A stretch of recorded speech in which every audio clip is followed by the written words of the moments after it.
ANC spokesperson Pule Mabe joins me to discuss, amongst others, the uproar over a lack of social distancing at Andrew Mlangeni's home ahead of his funeral. Police announcing earlier that they will investigate contraventions of the Disaster Management Act, regulations at Mlangeni's home. Some SANDF members also spotted smoking at one of the events, leaving many wondering where they got their cigarettes from and whether they were asked for receipts. Very good evening to you, Mr. Mabe. Thanks indeed for your time. Evening, Griselda, and evening to your viewers. Mr. Mabe, let's start here at the end of a generation of freedom fighters who stood for integrity and against corruption. The ANC currently battling several allegations of corruption. And how does the ANC ensure that the legacy of Andrew Mlangeni stands?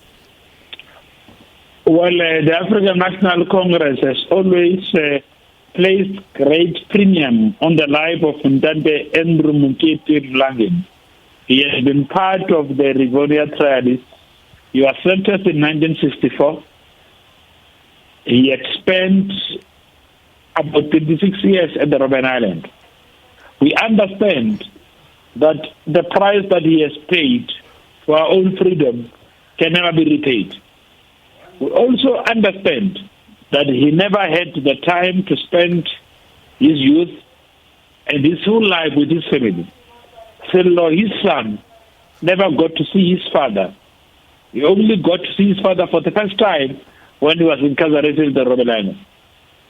Now we understand all of this and are thankful that in his own memoirs, when he writes about his own back room, he himself confesses that he did not do it for himself, he did it for the country.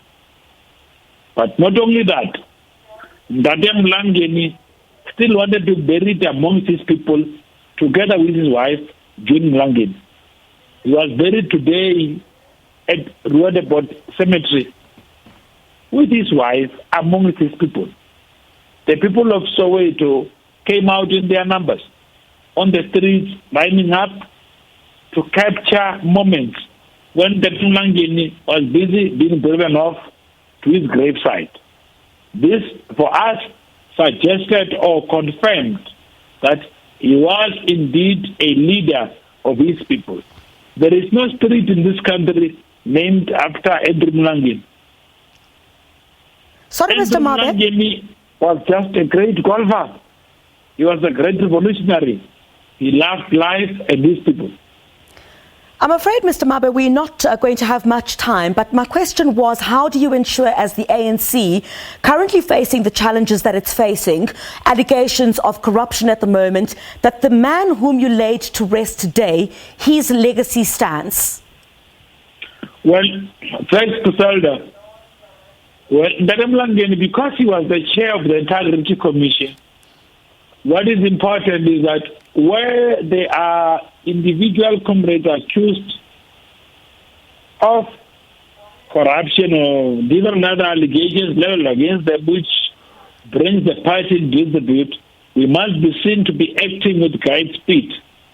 Actually, to celebrate Mlangeni, we must not take time to investigate instances of corruption or where our comrades are alleged to be involved in instances of corruption.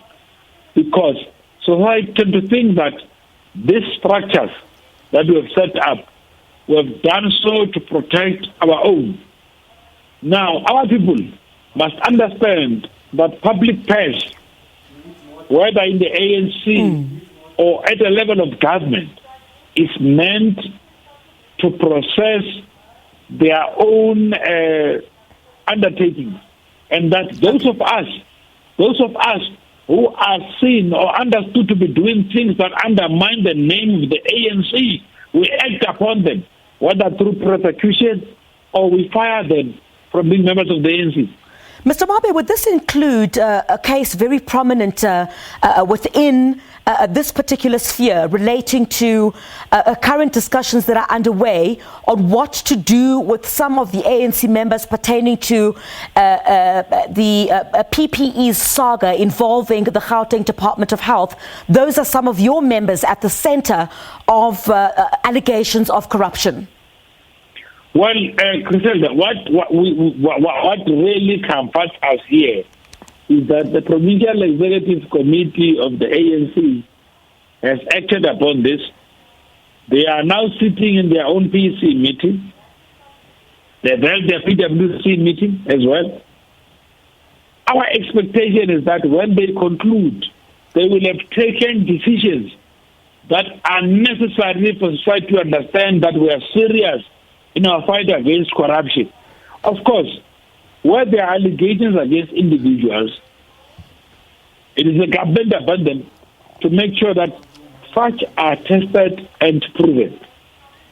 But the right and plight of individuals does not supersede the price we attach on the overall society we live. Mr. Mabe, we have got the people of South Africa that we lead. We must assure them that we are taking action. Mr. Mabe, before we run out of time, I need to go to another issue. Police announcing a couple of hours ago that they're going to investigate allegations that some of the regulations were flouted outside the home of Ntate Andrew Mlangeni. You would have seen the pictures. Do you welcome that investigation?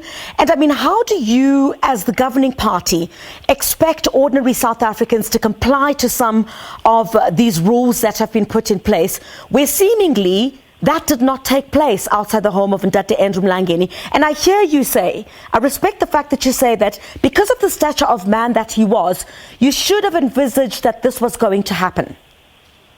Well, we do welcome the investigation that is organized. Well, even if we had envisaged that such will happen, Griselda, you must appreciate this. Fighting for freedom was never in negotiated terrain. Ntate Mlangeni, one of the things that we must celebrate is that he was arrested in Dubai. He was released in Dubai, and he stayed amongst his people in Dubai. When we went to bury him, we carried him out of his house in Dubai. That is the greatest price he paid with his own life.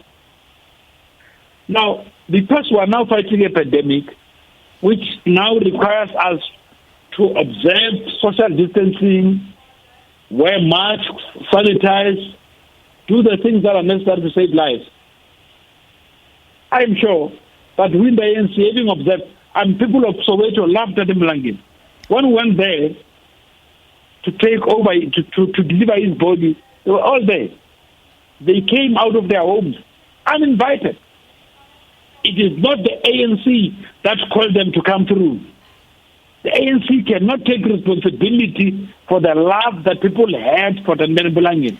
Mr. Mabe, I don't think it's a question of... Can I make a point? Yeah, go ahead, please.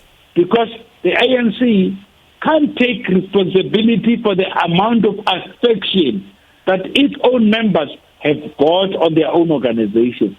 The ANC does appreciate.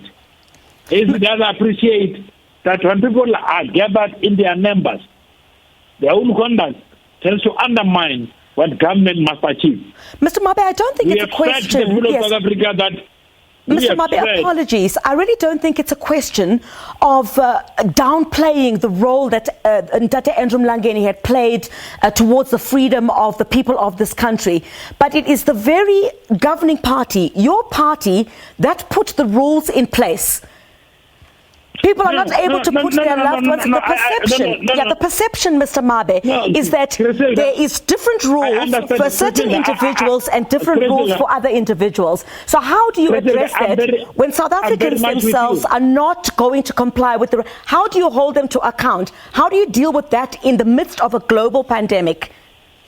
Well, Griselda, I'm very sorry to come into you're into the middle of you addressing your own questions. And I must apologize for that. I'm sorry. That is not my way of doing things. No problem. Griselda, I do understand the question. I appreciate the concerns raised by South Africans. And I'm going to invite the rest of South Africa's people to heed the call being made by the ANC that we must do this together. Because the ANC is not going to be able to encourage people to observe regulations if they themselves don't understand that observation of regulations has got to do with the protection of lives. I can tell you this, we are on the side of our people. We have put every condition possible at Madam Mlangeni's house to make sure that we do not expose anyone to any form of danger. But having observed what we did, our plea to the people of Soweto and everywhere in the country is that we know they love the ANC. And our plea to them is that in their love to the ANC, they must then work with the ANC and the rest of society to protect lives. All right. Our people must wear masks, they must maintain social distancing, and they must do all of the things that are necessary to make sure that we can survive under these conditions. But Mr. Mabe, that didn't seem to be demonstrated there. Unfortunately, we run out of time. Thank you so much for that. And in fact, that's what our question of the day pertains to. It seems that some officials did not stick to social distancing at the memorial events relating to the passing of Ntate Andrew Mlangeni. We've been asking South Africans what their views are on that, despite what you are saying, Mr. Pule Mabe. Let's take a listen to what some of them have had to say. I am very angry. Last week my aunt passed away. Tomorrow we are laying her to rest. And we as the family have followed the regulations properly. We even reduced the numbers to 40 people attending the funeral. Why are state officials not adhering to the lockdown regulations? It's very, very, very, very disappointing. Good evening, Griselda. Yes, I'm concerned about the level of social distancing that I saw there. There were no social distances. And the worst part, when the ashes were at the Johannesburg University, we saw military personnel in full uniform smoking. The cameras viewed them. We saw them. They were zoomed by the camera. So I don't know what is happening about all this, and I don't even know what the president or even himself, Mr. Kale, is saying about all these things. So we must. In this very sad day where one of our heroes was laid to rest, the officials were supposed to follow the lockdown regulation, especially the social distancing and the wearing of face masks. The official must set the example to anyone, especially in funeral services. The proper protocol are not followed, which contribute to the increased rate of infections. Let's fight this virus together as a nation and honor our heroes. Lala ngoxolo Mkhondo, lala ngoxolo Mlangeni, Makasela, Give Timothy Emelo.